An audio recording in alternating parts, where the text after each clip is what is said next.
Então, agora a gente vai chamar a próxima palestrante, que vai falar para a gente sobre os efeitos do tabaco. A gente tem o prazer de convidar a doutora Sandra Marques. Ela é coordenadora estadual de controle de tabagismo do CRATOD.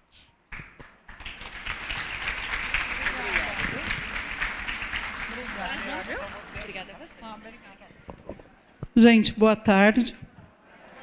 É um prazer estar aqui com vocês. Acho que vai ser... Eu já fui uma vez, né, num grupo, né, Miguel, lá em São Paulo, na Zona Norte. Mas eu acho que a gente tem que começar a fortalecer um pouquinho os vínculos com a família, né? Principalmente porque a gente já trabalha muito na área de saúde, com tratamento.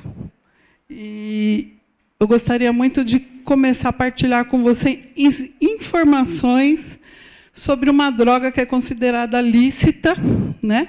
Mas que faz tanto mal à nossa saúde. Mas antes da gente começar, eu vou passar um videozinho assim que resume praticamente todo o nosso trabalho com todos os profissionais de saúde do Estado de São Paulo e do Brasil, tá? Não está abrindo? Será que se a Simone for aí não dá? Vamos tentar?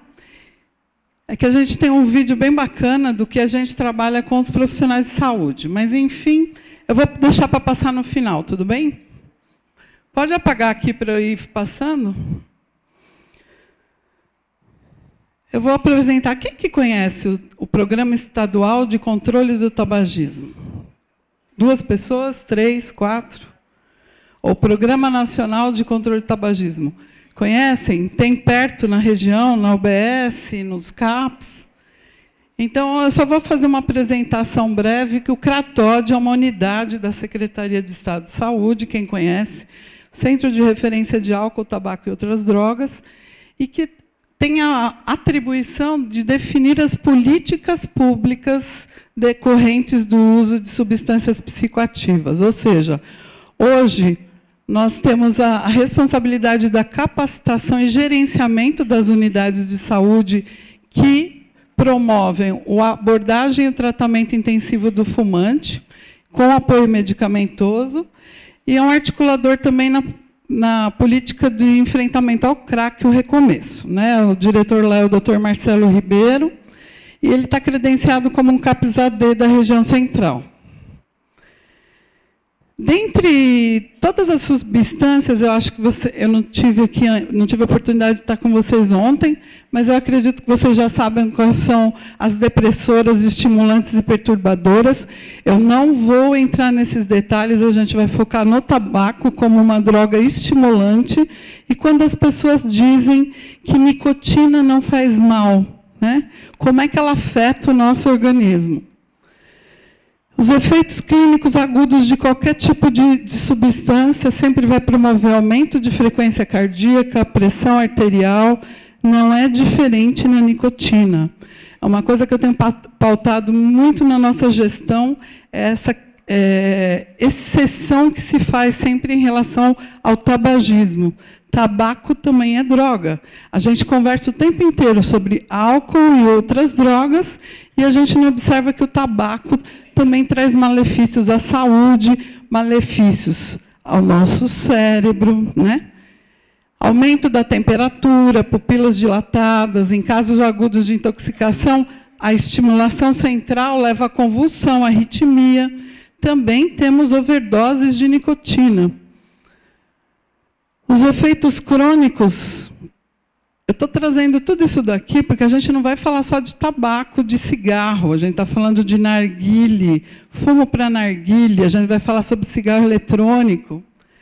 Então, os distúrbios mais frequentes são os cardiovasculares ainda, apesar da gente ter uma queda na prevalência, com o grande êxito que o Brasil está tendo na Política Nacional de Controle do Tabagismo. O Brasil é o 2º país no mundo a conseguir implementar todas as medidas efetivas para a queda na prevalência da doença. Ou seja, nós assinamos com mais 191 países, assinou e ratificou em 2015 a Convenção Quadro para Controle do Tabaco. É o primeiro tratado de saúde internacional que trata exatamente a implementação desses artigos para que a gente controle a epidemia que é o tabagismo no mundo, né? Não é só no Brasil. Aqui são vários efeitos, importante ressaltar que o aparecimento de problemas pelo uso crônico irá depender da via de administração, isso é das drogas em geral. Cocaína traz problemas nasais, tem um colega aqui que perguntou sobre perfuração nasal, Daniel, sobre perfuração nasal de cocaína, né, porque a gente tem, durante a aspiração, uma vasoconstricção e acaba tendo necrose tecidual, então a gente tem perfurações palatinas e nasais.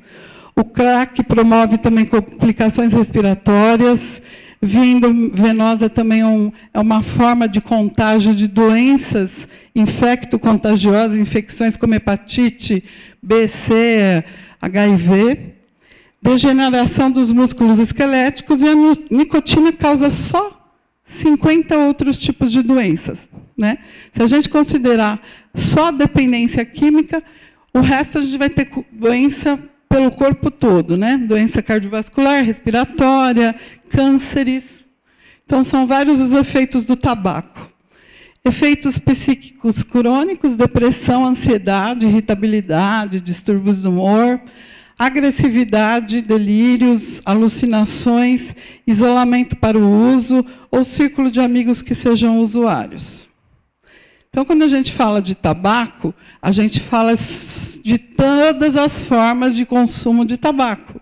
A gente não traz só a questão do cigarro. O cigarro, nós estamos na fase do endgame no mundo, ou seja, a Philip Morris, em 2015, já notificou que vai parar de fabricar cigarro. Então, quem fuma cigarro provavelmente vai ter que se tratar, ou então vai ter que mudar de modalidade de consumo, forma de consumo, porque o endgame já está por aí, né? Então, mas a gente tem as outras formas que têm trazido vários desafios. Inclusive, recentemente, vocês têm visto a questão do cigarro eletrônico nos Estados Unidos. Ontem aconteceu o 11º óbito em relação aos cigarros eletrônicos, né? Lá nos Estados Unidos, e o estado de Nova York, Califórnia, todos já pararam de vender cigarro eletrônico, né? Até que se tenha consciência do que está acontecendo. Uma hora fala que é do óleo, outra hora fala que é do THC da maconha. Então, enquanto não houver pesquisa, como a Bernadette mesmo falou, enquanto a gente não tiver evidência do que está acontecendo, está suspenso, pelo menos, o uso de aditivos nos dispositivos. Quando alguém fuma um cigarro, são introduzidas no corpo mais de 7.000 substâncias. Na combustão do cigarro, é o perigo maior, vamos dizer assim. Não só para quem fuma, mas na questão do tabagismo passivo. O cigarro ele contém 4.700 substâncias, dentre várias, terebentina, vários compostos que a gente tem em relação à composição do cigarro. Não é só a nicotina. A nicotina é a substância que causa dependência química. O tabagismo é uma doença crônica e uma doença também pediátrica, porque a iniciação se dá muito precoce. Precocemente. No Brasil, de 13 a 18 anos, mas há países em evidência na Ásia que a iniciação se dá aos 5 anos de idade. Ou seja, a criança já é exposta desde os 5 anos de idade à substância. Inclui não só a nicotina, como o monóxido de carbono e o alcatrão, que essa é a grande desculpa do lançamento aí do cigarro eletrônico, que a política de redução de danos acaba trazendo como uma alternativa para o uso do dispositivo, porque você não tem o monóxido de carbono e alcatrão, mas nós temos outras substâncias que estão sendo estudadas, que também fazem mal, principalmente a questão respiratória. Fora o uso de agrotóxicos, né, gente? A química do cigarro, então, tem tudo isso daí, ó. Quem fuma, fuma tudo isso. são mais de 7.000 substâncias, cerca de 70 são comprovadamente cancerígenos, né? Agentes cancerígenos. E agora, com os novos dispositivos, a gente tem a questão respiratória muito mais em evidência.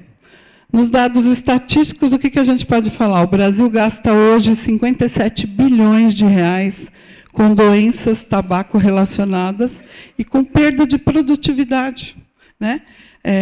Porque a Bernadette falou uma coisa bem bacana. O que a gente tem mais no tabagismo, ou no tabaco, na política nacional, são evidências científicas e trabalhos no mundo todo, já questionando, desde a década de 50, nos Estados Unidos, quando a indústria, em 60, jurou que a nicotina não causava dependência, a gente já tem processos e estudos em relação a essa droga. Então, essa droga realmente, se a gente tivesse que tirar alguma coisa do mundo que causasse morte, seria a nicotina, né? O tabaco. Prejuízo, então, anual de 57 bilhões, mas a gente arrecada, basicamente, 1/3 disso. Não chega a 1/3, são 17 bilhões que a gente, 13 bilhões que a gente arrecada com impostos.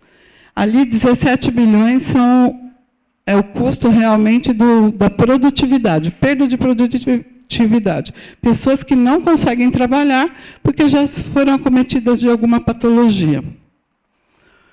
Segundo a Organização Mundial da Saúde, o tabagismo é a principal causa de morte evitável no mundo. Por isso que eu falei que se a gente tivesse que tirar alguma coisa, seria o tabaco, e é por isso que a maioria dos países, a quase totalidade do globo, trabalha a questão do controle do tabagismo. A terceira causa de morte evitável é o tabagismo passivo, segundo o alcoolismo, certo? Então, a gente tem aí quantas pessoas adoecem por cada tipo de doença, entre doenças cardíacas, doenças pulmonares, pneumonia, acidentes vasculares cerebrais e outros cânceres. Principalmente também hoje por câncer bucal, pelo acometimento e o uso de narguilé, porque está tendo muita contaminação por HPV, herpes papiloma vírus. Então, a expectativa sempre da indústria foi na questão da propaganda, né?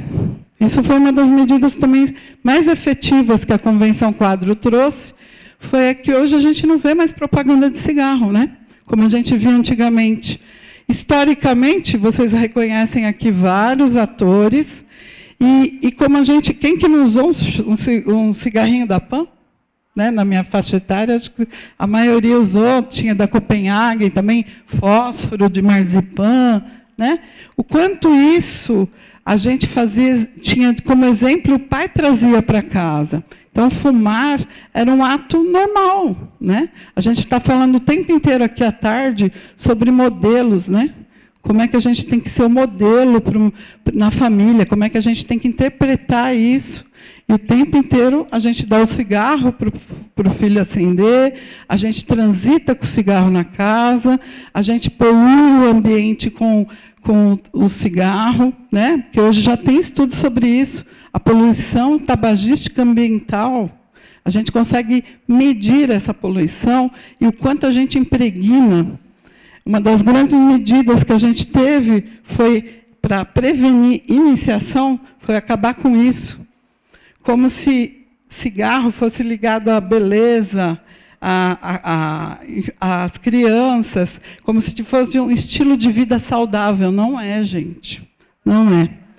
Infelizmente, cigarro é ligado a essas imagens hoje. Né? Então, a gente tem doença periodontal, perda dentária, a gente tem necrose, pulmão, cancro. A gente tem várias doenças que são acometidas. Né? Então, aquela questão de falar da Vera Verão na televisão, sobre beber cerveja, a gente vai ver lá no CAPS como é que está esse cara depois de 40 verões. Né? Como é que ele fica? Se ele fica daquele jeito saradão. E o aviso nas embalagens também foi uma outra das medidas implementadas no Brasil, que segue o mundo todo, que são as advertências sanitárias. Todo mundo fala, mas para que aquela foto horrível? Isso aqui previne iniciação de crianças e adolescentes. Não é nada atrativo ser colorido, ser cheiroso, ter aditivos, ter sabores. A indústria conseguiu, nos últimos anos, aumentar 40 tipos de marcas de cigarro só com aditivos. Então, você tem cigarro de chocolate, melancia, kiwi, baunilha, de várias bebidas, né? Uísque. Você tem sabores 1000 de tabaco hoje, em função de procurar atratividade de crianças e adolescentes.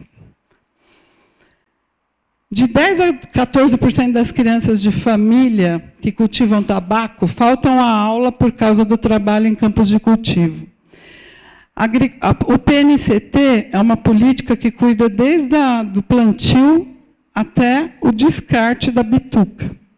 Então, a gente está envolvido em todas as áreas. A gente trabalha com os Objetivos de Desenvolvimento Sustentável. O que a gente estava falando aqui sobre evidências, sobre pesquisa, a gente tem de sobra aqui. Mas ainda tem gente que fuma, né? Ainda tem gente que a gente precisa tratar. Ainda tem gente que precisa prevenir o uso do tabaco.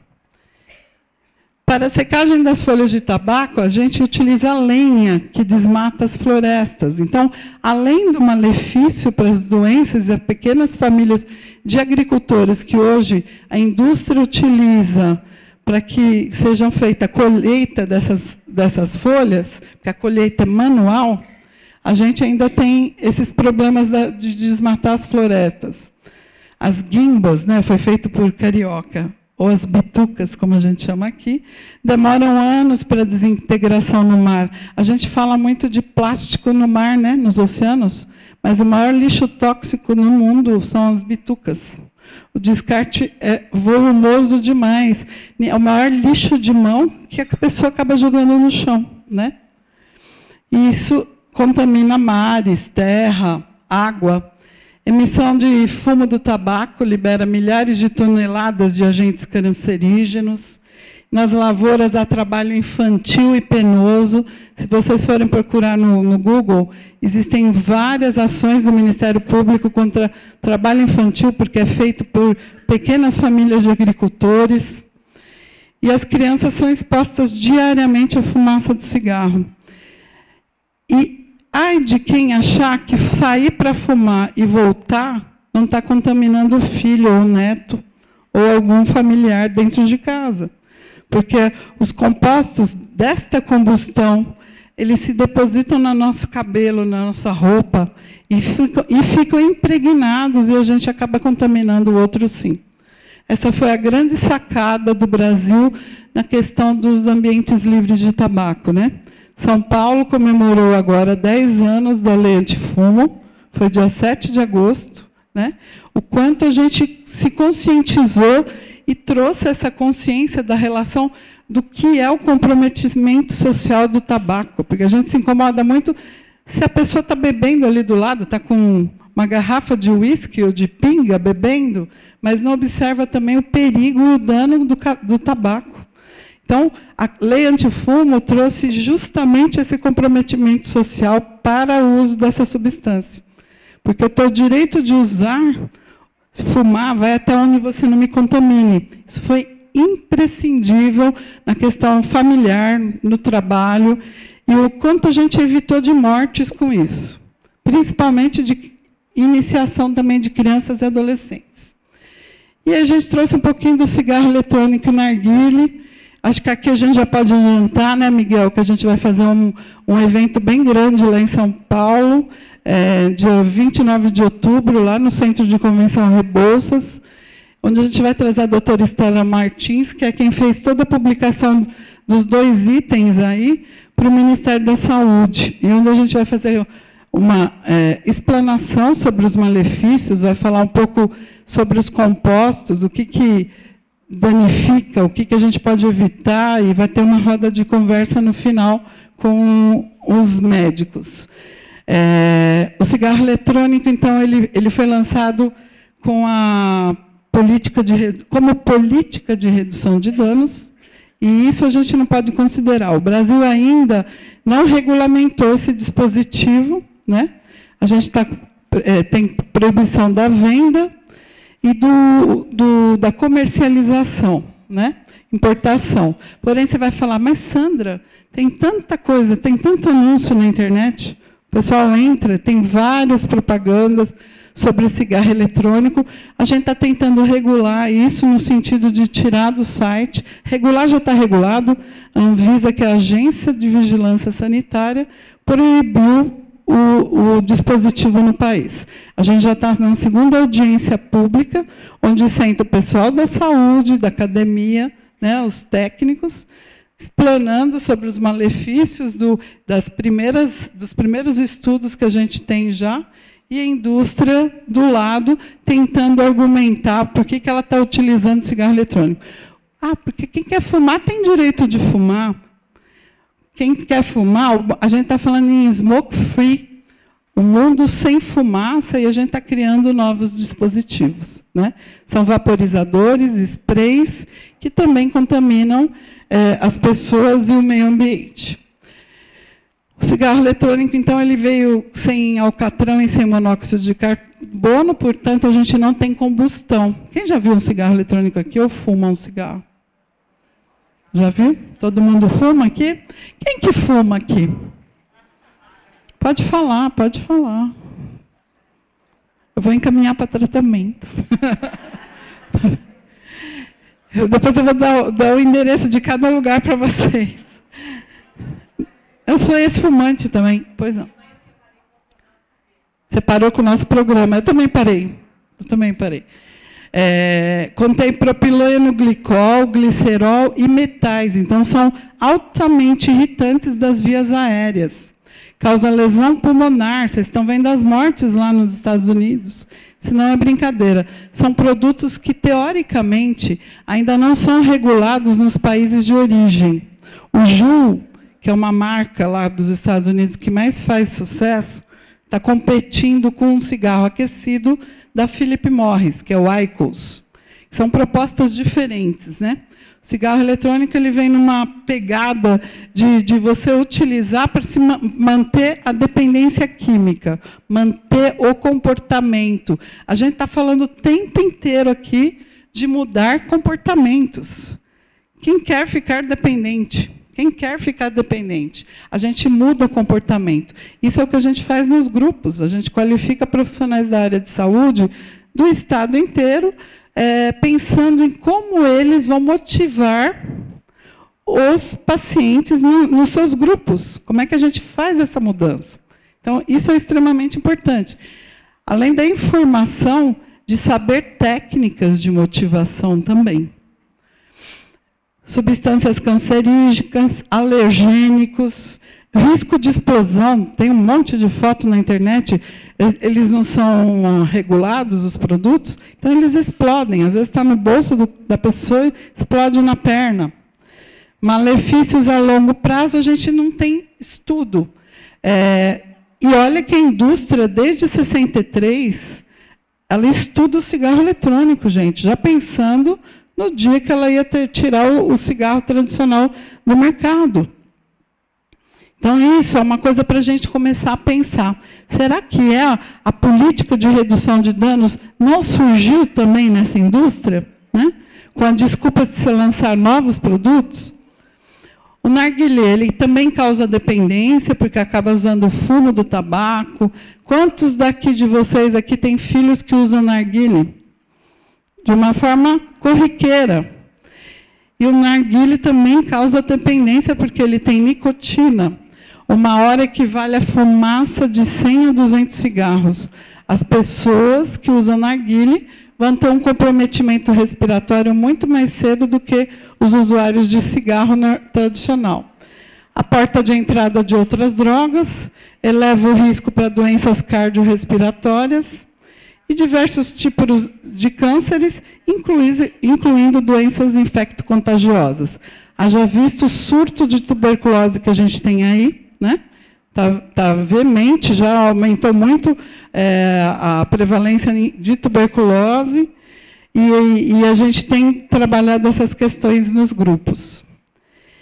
E tabagismo passivo, todo mundo sabe o que é tabagismo passivo aqui, né? Eu acho que isso é uma coisa que a gente aprendeu bastante com a lei antifumo, os grandes desafios da lei. A gente vai ter outros, né? Entramos com um PL 1079, agora, sexta-feira passada, para tentar incluir na lei antifumo o narguilé. Ele já está numa questão de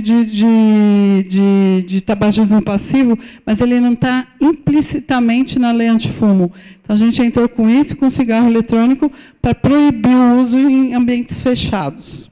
O Covas veio com a questão dos parques, com os fumódromos, né? Porque a gente começa desse jeito, vai dando um lugarzinho para o fumante, depois a gente vai trabalhando essa questão para que a gente consiga eliminar de vez a questão dos ambientes livres de tabaco. A fumaça que sai da ponta do cigarro se difunde no meio ambiente, contém 3 vezes mais nicotina do que no cigarro, 3 vezes mais monóxido de carbono e até 50 vezes mais substâncias cancerígenas. Então, praticamente dobra depois da combustão do cigarro.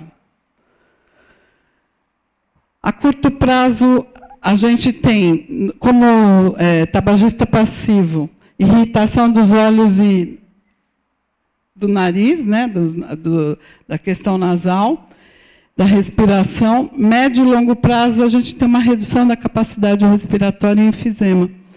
A gente tem coletado os dados, Bernadette, essa questão dos indicadores é extremamente importante. A coordenação nacional não tinha indicadores ainda. O programa tem 40 anos, mas a gente ainda não tinha indicadores no Brasil sobre quem a gente trabalha, com quem a gente trata.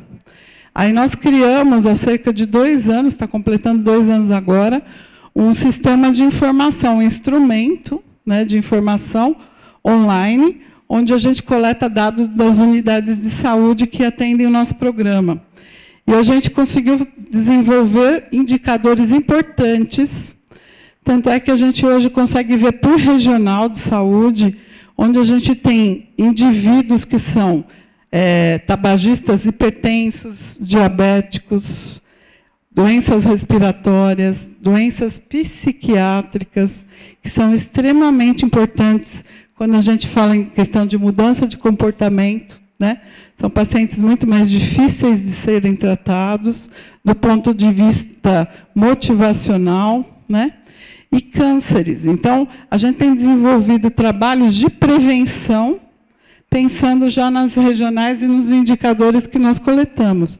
Isso é importante, foi publicado até agora, recentemente, na American Journal of Hypertension, a respeito de regiões de São Paulo onde a gente tem o uso do tabaco mais associado com com hipertensão. Isso a gente tem tentado desenvolver em todas as áreas. Porque, por exemplo, o diabético tipo 2, ele pode ser originário do uso do tabaco, vocês sabiam? Existem estudos mais recentes falando sobre isso. Então, a gente pode ter tosse também a curto prazo, a médio prazo, o aumento das infecções respiratórias, dor de cabeça, cefaleia, aumento do risco de aterosclerose. Quando você fala assim, não vai dar nenhum problema não, porque a nicotina não faz mal. A nicotina fragiliza o vaso sanguíneo, ela diminui a luz do vaso e isso causa, com o tempo, é um fator, é um predisponente à hipertensão, né? Fator de risco para hipertensão, inclusive. E o aumento de risco em 30% do câncer do pulmão a longo prazo. E a fumaça, gente, não adianta você ter um ambiente fechado com exaustão, porque ela penetra até por tomadas. Sabe tomada de elétrica? Você tem a penetração de todo desse composto pelas tomadas. Então, por isso que o sistema, não adianta você deixar fumódromos, porque ele passa de um lado para o outro. Contamina no meio de trabalho também, ok? Porque é o mesmo sistema de exaustão. Tabagismo passivo ambiental. A gente faz uma comparação bem bestinha, mas aqui pode, aqui não pode, mas é o que acontecia, por exemplo, nos aviões antigamente. Até a poltrona 15 não se fumava, da 16 em diante se fumava, como se não viesse no sistema de exaustão. Mas era isso que acontecia, né? A gente não tinha esse conhecimento. E aí também tem a questão dos nossos queridos companheiros lá do Cratode, em situação de rua, que às vezes, você está fumando na minha casa também, né? Fumar fora também não significa que não seja a casa do outro. E os impactos ambientais que a gente tem com a bituca. 40% dos lixos de mão, 98% delas são descartadas no chão. No solo, cada bituca leva 5 anos para degradar. Então, a gente vai ter contaminação da terra e lençol freático. Ou seja, não adianta você ir na feira de orgânico e ter um monte de bituca nessa água que rega essa feira, essa lavoura. É isso que a gente tem que começar a pensar. 2 bitucas em 10 litros de água dá exatamente 10 litros de esgoto. Então, às vezes, o que me preocupa muito, aí a firma que faz até a coleta e faz a reciclagem dessas bitucas, outro dia me ligou falando, Sandra, eles estão fazendo programa com as crianças catando lixo nas praias, né? Bituca na praia. Com a mão direto. Tem sempre que se proteger. Porque toda vez que você pega na bituca, você está se contaminando também. Ali é que está todos os compostos que a gente... Ali que estão todos os compostos que a gente tem falado até agora. Tá? E as queimadas, 25% das queimadas, que tanto se fala ultimamente, elas, em períodos normais, elas aumentam para 67%, porque as pessoas passam e jogam pelo carro, às vezes, nas estradas, né? Isso é bem complicado. Se nada for feito, a previsão para o século XXI é de que 1 bilhão de mortes sejam antecedidas por sofrimento e incapacidade. Porque demora, mas ela vai ter uma incapacidade respiratória, ela vai perder uma perna, ela vai ter um infarto, né? Então, é uma droga que mata, e a gente sabe que mata muito. E por tudo isso é que a gente tem a proteção da Organização Mundial de Saúde, que criou em 2005 a Convenção Quadro, e o Brasil ratificou em 2015, e criou a Comissão Nacional para a Implementação da Convenção Quadro no Brasil, que foram todas essas medidas, devagarzinho, que eu fui falando para vocês, através do Ministério da Saúde e o INCA, e aqui no Estado de São Paulo a gente representa. E fomos escolhidos pelo Ministério da Saúde para ser o Estado que vai implementar os outros artigos da Convenção. Não só a questão da cessação de fumar, mas a questão de projetos de lei. A gente já conseguiu lançar uma semana passada, que vai ser esse desafio aí da mudança da lei antifumo, e de estabelecer parcerias. A Bernadette, não só a Bernadette foi atrás do programa da Islândia, mas eu também me afino muito com essas questões, estabelecer políticas de Estado, né, Bernadette? Isso é fundamental em questão de políticas públicas. Quando a gente tem política de governo, por mais autonomia que a gente dê para os municípios, cada um conhece seu território, a gente tem que ter um norte. A gente tem que ter alguma coisa que nos oriente, e a gente adapta aqui no nosso território. Mas foi extremamente importante o programa, porque norteou todo esse trabalho que a gente tem feito. Inclusive o fim da publicidade. Hoje a gente não vai mais publicidade de cigarro, vai de cigarro eletrônico, né? Estamos querendo começar tudo de novo. Então, alguns países já vendem tabaco desta forma. O Brasil ainda não conseguiu esse feito. Ele ainda vende tabaco do lado de balas e doces, para as crianças interpretarem que isso seja uma coisa natural e não seja uma substância que faça mal à saúde. Esta é a finalidade. Aqui no Brasil, foi, acho que, uma das medidas que mais a gente tem encontrado desafio com a indústria por questões econômicas, né? A gente entra com alguma medida pela Anvisa e eles recorrem juridicamente porque esse ambiente de venda é o único ambiente que eles podiam fazer ainda propaganda. E nem isso estão fazendo. Está ocorrendo agora, esse fim de semana, no Rock in Rio, a Philip Morris, em uma tabacaria, foi autuada pelo MP. Se ela descumprisse alguma medida da convenção, ela está pagando 5 milhões ao dia. Então, ontem eu recebi, já no lançamento do Rock in Rio, eu recebi fotos dos parceiros, em vez de ter essas coisas coloridinhas aí, está bem fechada a tabacaria, é ambiente fechado, tem que ter um projeto de exaustão e está pintada de negro, então não tem uma cor, que é para não chamar atenção mesmo. Não pode ter ninguém vendendo nada individualizado. As leis para tabaco são bem efetivas, mas a gente tem que fiscalizar, né? Não adianta só fazer lei, gente. E fiscal, a gente não tem um atrás do outro. É a sociedade que tem que fiscalizar, é a gente que tem que exercer essa cidadania e cobrar, às vezes, se a moça no mercado está vendendo álcool ou tabaco para menor de idade. A gente tem que cobrar dela, né? É assim que a gente exerce a nossa função. E as embalagens padronizadas no mundo, hoje, se encontram dessa forma.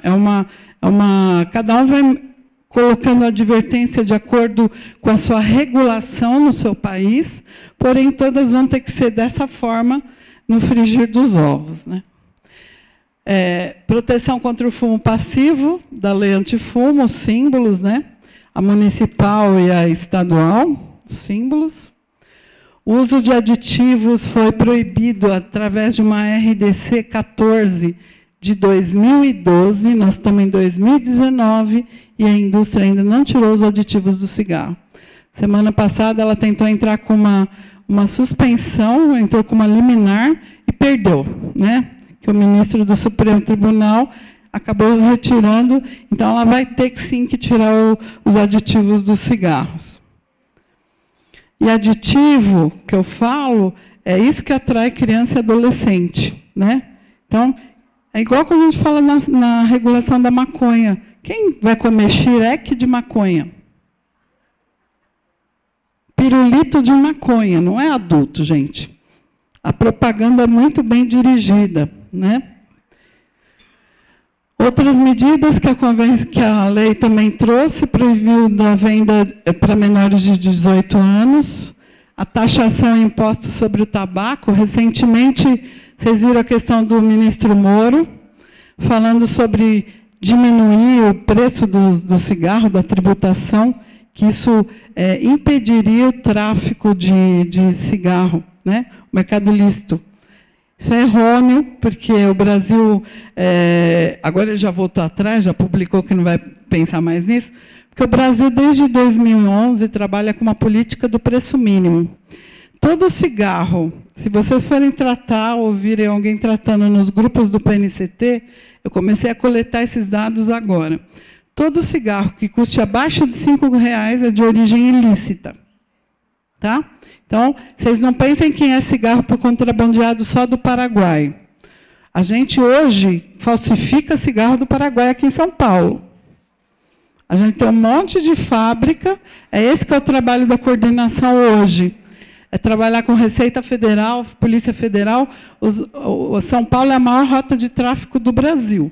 O Nordeste também tem aumentado bastante, em função, inclusive, das facções criminosas, né? Porque o mercado de cigarro hoje no mundo é do PCC. No mundo, né? Então, essa guerra que a gente tem de facção aqui e ali é sempre pelo mercado de cigarro. Isso aqui compra tudo, gente. Arma, né? Compra tudo. Então, é uma coisa que uma cadeia que a gente alimenta também, né? Alternativas à fumicultura, então passar de uma monocultura para uma diversificação de culturas e ofertar tratamento ao tabagista. Eu tive no 7º relatório, no lançamento lá no Rio, com o ministro Mandetta. Hoje o mundo tem que oferecer tratamento, né? Porque não adianta só pedir para parar de fumar, a gente tem que oferecer tratamento. E o tratamento se trata também de uma dependência química. Isso é primordial para que a gente entenda o porquê que a gente tem que trabalhar tão incansavelmente também no SUS. Não é fácil trabalhar com quem fuma. Às vezes as pessoas se desmotivam também, Bernadette. Não é só aqui. Os profissionais de saúde, médicos, gente competente tecnicamente, não consegue fazer com que o outro pare. É a sexta aula que você falou, às vezes não passa da quarta sessão no grupo, né? Então, hoje, o que a gente precisa trabalhar muito é motivação. Motivação é essencial, não só para o dependente químico, mas para quem trabalha com ele. Né? É se manter firme também nos nossos propósitos.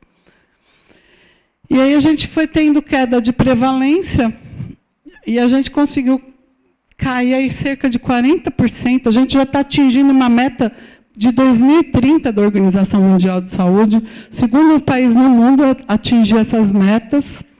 E só com as medidas que a gente foi implementando. Quer trabalhar com álcool? Trabalha com isso aqui. Uma convenção quadro de álcool. Vocês têm aqui exatamente o que tem que fazer para prevenir a iniciação, para cair prevalência, não é, amigão? É isso que a gente tem que nortear. Quando separam tabaco de outras drogas, eu fico doente com isso, porque assim, a gente tem a receita aqui certinha, já sabe o que é efetivo para trabalhar política pública. Não é regulando cigarro eletrônico.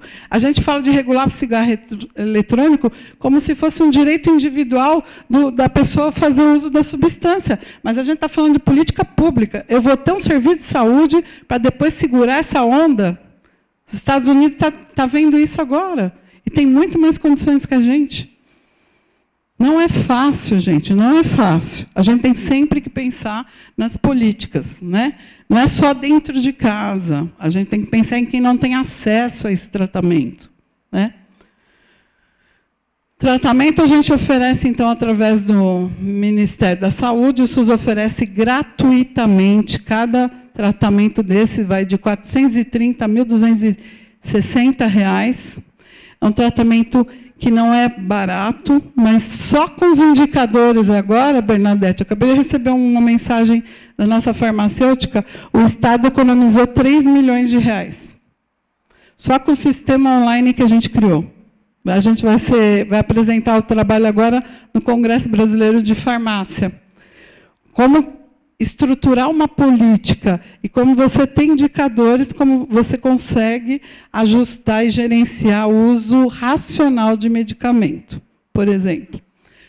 Faz o acompanhamento terapêutico e multiprofissional. O grupo é feito por vários profissionais de saúde, médico, odontólogo, enfermeiro, nutricionista, terapeuta ocupacional, fisioterapeuta, assistente social, farmacêutico, psicólogo. Não é só psicólogo e não é só médico. Isso que é bacana. Todo mundo aprende como abordar e falar com o paciente. O apoio medicamentoso só depois de uma avaliação clínica para ser um tratamento coadjuvante, vamos dizer assim. Ele faz um apoio medicamentoso, mas, na realidade, são os grupos terapêuticos que fazem a função. Os benefícios, após 20 minutos, a pressão sanguínea e a pulsação voltam ao normal. Após 2 horas, não há mais nicotina circulando no sangue. Após 8 horas, o nível de oxigênio se normaliza. De 12 a 24 horas, os pulmões já funcionam melhor. 2 dias, o olfato já percebe melhor os cheiros. 3 semanas, a respiração se torna mais fácil. Subir escada, e a circulação melhora. Após 1 ano, o risco de morte por infarto é reduzido à metade, e após 10 anos, o risco de sofrer algum problema cardiovascular será igual ao das pessoas que nunca fumaram. Porém, a gente sempre deve evitar este cigarrinho, da mesma forma das outras substâncias. O tratamento não pode se limitar ao controle de síndrome da abstinência, mas de fatores como comorbidades psiquiátricas, dinâmica familiar, né? Porque não adianta a gente parar de fumar e o familiar não entender isso, ou ficar fumando. A mesma coisa que a Bernadette estava falando, a dinâmica, os fatores protetivos, né? Os riscos sociais. Não adianta querer que o cara pare de fumar ou beber e fazer o churrasquinho lá em casa cheio de cerveja, né? Onde toda a família continue tendo os mesmos hábitos. Inclusão em atividades como estudo, trabalho, artes, esporte, mudança de comportamento. Todos devem estar envolvidos para prevenção, promoção e recuperação, conhecer os riscos e evitar o uso, sempre será a melhor prevenção. Por isso que eu falo que informação é fundamental. É Google, é o que você pode perguntar, mas sempre leiam muito, leiam muito. Esses programas que a Bernadette trouxe sobre prevenção são excelentes, né? Eu estou tentando alinhar, porque no PNCT a gente já tem o programa Saber Saúde, Saúde na Escola, onde fala de todos os fatores de risco, inclusive tabagismo, mas a educação fundamental. A gente não pega a questão dos adolescentes e os jovens. E sempre procurar a ajuda de um profissional, porque a gente sempre vai precisar de ajuda mesmo. Tá? Obrigada. Eu vou passar o videozinho, deu certo? Eu queria... O vídeo é para passar no início, mas aqui a gente vai ter uma ideia de qual é o intuito quando a gente trabalha e foca no profissional de saúde que atende no SUS. Então, a gente está mudando muitos paradigmas aí durante nosso trabalho.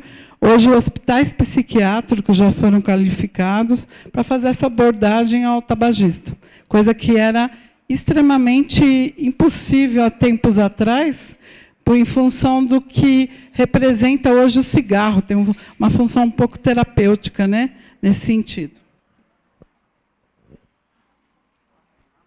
Pode passar.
É exatamente isso que a gente tenta fazer no SUS com os usuários de independência química, né? É motivá-los para que eles façam a mudança. Obrigada.